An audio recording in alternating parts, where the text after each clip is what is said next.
नमस्कार मित्रों। Digital finance की दुनिया में एक बहुत बड़ी चीज़ बनने वाली है और सच कहूँ तो यह लगभग पूरी तरह से गुमनामी में है। सीक्रेट तरीके से एक बड़ा फ्रेमवर्क बनने जा रहा है। हम एक नई चीज़ का हिस्सा बनने वाले हैं जिसका हमें पता नहीं चलेगा, लेकिन हम सब उसका उपयोग कर रहे होंगे। ये ऐसी चीज़ है जो चुपचाप तरीके से पूरी दुनिया की पेमेंट सिस्टम को नया आकार भी देगी। तो चलिए शुरुआत एक ऐसा आंकड़ा देखकर करते हैं जिसे समझना थोड़ा मुश्किल है। 27.6 ट्रिलियन डॉलर। यह सिर्फ एक आंकड़ा नहीं है बल्कि बहुत बड़ी रकम है, बहुत ज़्यादा पैसा है जो एक वर्ष में ब्लॉकचेन के जरिए ट्रांसफर हुआ है। ये एक बेहद चौंका देने वाला आंकड़ा है, लेकिन वास्तव में इसका अर्थ समझने के लिए हमें कुछ रेफरेंसेस चाहिए। इसके लिए सबसे पहले वीज़ा और मास्टरकार्ड जैसी बड़ी कंपनियों की बात करते हैं। आप जानते हैं कि वीज़ा और मास्टरकार्ड इंटरनेशनल पेमेंट को संभालने में सबसे आगे हैं। मतलब ट्रेडिशनल तरीके से बैंकों के बीच रुपये डॉलर जैसी फिएट करेंसी में इंटरनेशनल पेमेंट संभालते हैं। चौंकाने वाली बात यह है कि ये दोनों ने मिलकर पिछले साल जितने डॉलर के पेमेंट संभाले हैं उससे 7% ज़्यादा पेमेंट तो ब्लॉकचेन पर देखे गए हैं। तो ब्लॉकचेन की मदद से पेमेंट ज़्यादा हुए हैं। लेकिन यहाँ भी एक बात समझने जैसी है कि सिर्फ एक बड़ी ब्लॉकचेन होने से सभी चीज़ें अपने आप बेहतर नहीं हो जाती। इतनी बड़ी मात्रा के ट्रांजैक्शंस और पेमेंट होने के बावजूद ब्लॉकचेनों में एक ऐसी खामी है जो इसे पीछे धकेल रही है। इसे हम विखंडन समस्या कह सकते हैं। मतलब सभी ब्लॉकचेन्स एक दूसरे से ताल मिलाकर काम नहीं करती। सभी ब्लॉकचेन की अपनी अपनी अलग दुनिया है, अलग अलग भाषा है, अलग अलग तकनीक है। तो ब्लॉकचेनों को एक ऑर्केस्ट्रा बनाकर कोई गीत पेश करना हो तो वो काम मुश्किल है। सभी ब्लॉकचेन के अपने अपने संगीत वाद्य है और सबके सुर ताल अलग है, क्योंकि सभी ब्लॉकचेन अलग अलग उद्देश्यों को ध्यान में रखकर बनाए गए थे। अब इस बात का वास्तविक दुनिया में क्या मतलब है? इसका मतलब है कि आपके पास ये खंडित सिस्टम है जो एक दूसरे से संवाद नहीं कर सकती। अलग अलग होने की वजह से वास्तविक दुनिया में इसको स्वीकार करके उपयोग करने में देरी लगती है। किसका उपयोग करे भाई? जब ब्लॉकचेन की दुनिया को ट्रेडिशनल बैंकों की दुनिया के साथ, पुरानी फाइनेंस सिस्टम के साथ जोड़ने की कोशिश हुई तो उसमें बहुत ज़्यादा टकराव पैदा हुआ। उम्मीद है आपको ये प्रॉब्लम समझ में आ रहा है। दुनिया की सभी बैंक्स किसी एक ब्लॉकचेन से जुड़ नहीं सकती, इसलिए ब्लॉकचेनों को आपस में तालमेल बनाना होगा और इसीलिए ब्लॉकचेन पेमेंट्स कंसोर्टियम BPC बनाने की ज़रूरत लगी।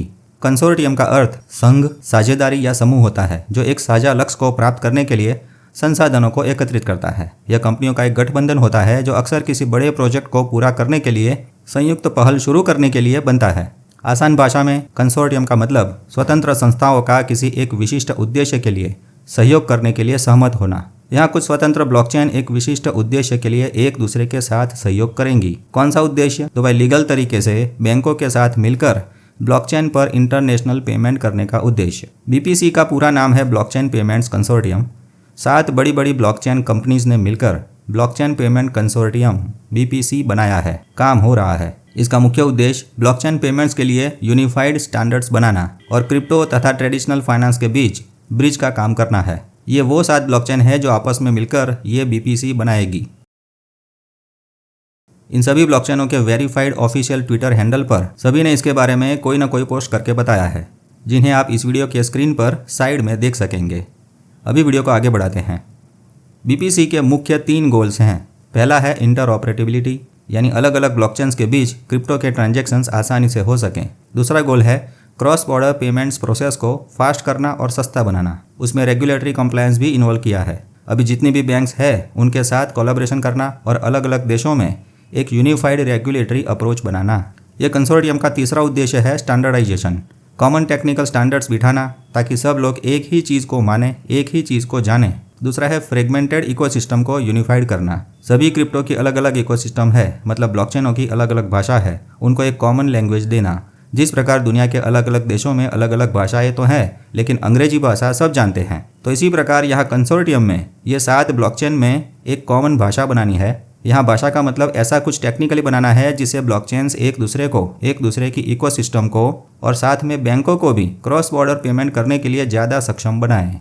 तो अभी क्या बैंक्स ब्लॉकचेन नेटवर्क से क्रॉस बॉर्डर पेमेंट करने में सक्षम नहीं है क्या? नहीं, ऐसा नहीं है। लेकिन कुछ प्रॉब्लम्स हैं, मुश्किलें हैं, परेशानियां हैं। जैसे कि हर ब्लॉकचेन नेटवर्क अलग अलग स्टैंडर्ड्स को फॉलो करता है। सभी ब्लॉकचेन्स की अलग अलग तकनीक, अलग अलग कंसेप्ट और अलग अलग भाषा है। मुख्य प्रॉब्लम तो ट्रेडिशनल फाइनेंस यानी रुपये, डॉलर, UN जैसी फिएट करेंसी और ब्लॉकचेन की क्रिप्टो करेंसी के बीच एक गैप है, एक अंतर है, या कहो एक बड़ी खाई है। जिस प्रकार 2 पर्वत के बीच खाई होती है, उसी प्रकार ये टेक्निकल खाई सोच सकते हैं। तो 2 पर्वत को जोड़ने के लिए उसके ऊपर पुल बनाना पड़ेगा। और खास बात, अब कंपनियों को क्रॉस बॉर्डर पेमेंट्स स्लो और एक्सपेंसिव लग रहा है। इंटरनेशनल व्यापार और ट्रेड करने वाली कंपनियों को पेमेंट तुरंत चाहिए और बीच में कोई ज़्यादा कटौती नहीं होनी चाहिए। तो ये सब प्रॉब्लम्स का सॉल्यूशन देने के लिए ब्लॉकचेन पेमेंट्स कंसोर्टियम बनाने का विचार आया है। बीपीसी क्या सॉल्यूशन देगा? तो भाई एक कॉमन फ्रेमवर्क बनाएगा जो सभी नेटवर्क्स पर काम करें, बैंक्स और इंस्टीट्यूशन के लिए इजी इंटीग्रेशन हो सकें, मतलब बैंक्स अपनी सिस्टम को उस बीपीसी फ्रेमवर्क के साथ आसानी से जोड़ सकें। और साथ में तीसरा सॉल्यूशन, सभी देशों में उनके कायदे कानून अनुसार रेगुलेटरी क्लैरिटी मिल जाए। अब कुछ लोगों को लगता होगा कि स्विफ्ट नेटवर्क भी तो ये कर रहा है, वो भी उस ISO 20022 स्टैंडर्ड्स को अपनाने की दिशा में आगे बढ़ रहा है। तो मित्रों, जिस प्रकार पिछले वीडियो में हमने बताया था कि भूतकाल में बैंकों के लिए एक स्विफ्ट नेटवर्क बनाया गया था, उसी प्रकार यहाँ दूसरे शब्दों में कहें तो ये लोग ब्लॉकचेनों का एक स्विफ्ट नेटवर्क बना रहे हैं। मतलब ये बीपीसी वाले ये 7 ब्लॉकचेनों का एक स्विफ्ट नेटवर्क कहो बना रहे हैं। आसान भाषा में समझने के लिए ऐसा कह सकते हैं। अब जहाँ इसमें जुड़ने वाली ब्लॉकचेन अपनी भाषा नहीं बोलेगी बल्कि कंसोर्टियम की कॉमन भाषा बोलेगी ताकि दूसरी ब्लॉकचेन समझ सकें। तभी तो पेमेंट के ट्रांजैक्शन स्पीड में और सफलतापूर्वक कर पाएंगे और दुनिया के बैंकों के साथ मिलकर ये सब काम कर सकेंगे।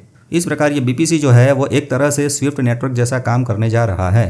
फ़र्क इतना है कि यह बैंकों को और ब्लॉकचेनों को जोड़ने के लिए सबके लिए एक कॉमन फ्रेमवर्क का निर्माण कर रहा है, जिसमें UPI की तरह क्रिप्टो से पेमेंट होगा, इंटरनेशनल होगा, फास्ट और सस्ता होगा। अब यहाँ तक समझ में आया है तो आगे इसका वैश्विक प्रभाव क्या होगा और पाई के पायोनियर्स को कैसे फ़ायदा होगा, इसकी भी बात करेंगे। ब्लॉकचेन पेमेंट्स कंसोर्टियम, इसका ग्लोबल इम्पैक्ट तो उसके बनने के बाद पता चलेगा।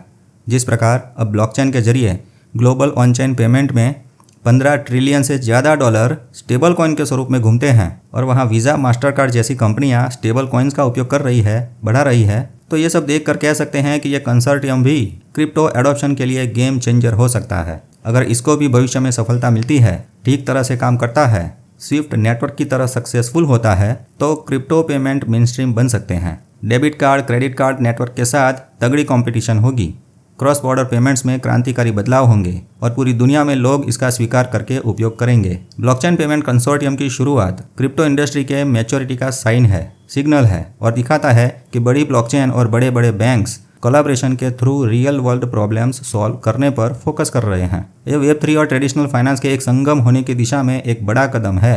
अब आपके इंटरेस्ट की खास बात, पाई को क्या फ़ायदा होगा? तो मित्रों, इस पूरे ब्लॉकचेन पेमेंट कंसोर्टियम में अभी 7 ब्लॉकचेन जुड़ेंगी। हो सकता है दूसरी ब्लॉकचेन्स भी भविष्य में इसमें कनेक्ट हो सकें।